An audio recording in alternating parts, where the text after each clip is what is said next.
আলোকসজ্জায় সেজে উঠেছে গোটা বুলবুলচন্ডী এলাকা। কালী মায়ের আরাধনার সাথে উপচে পড়া ভক্তদের ভিড়। মালদা জেলার ঐতিহ্যবাহী কালী পুজো মানেই হবিবপুর ব্লকের বুলবুলচন্ডী বাজার সার্বজনীন কালী পুজো। এখানকার মূল আকর্ষণ বিশালাকায় দেবী প্রতিমা, যা দেখতে দূর দূরান্ত থেকে ভক্তরা আসেন।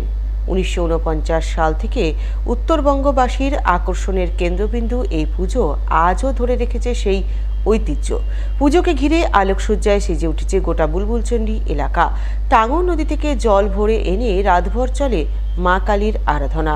ভক্তদের উপচে পড়া ভিড়ে মুখরিত থাকে মন্দির প্রাঙ্গণ থেকে শুরু করে বাজার চত্বর।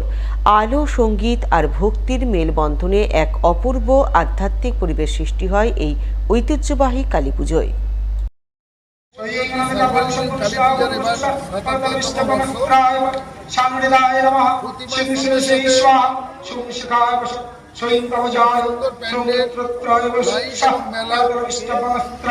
প্রতিবারের মতো হচ্ছে এবং 15 দিন এই মেলা থাকবে। মা কালীও 15 দিন থাকবে। সমগ্র মালদাবাসীর কাছে অনুরোধ করব, আপনারা আসুন এবং বুলবুলচন্ডী মায়ের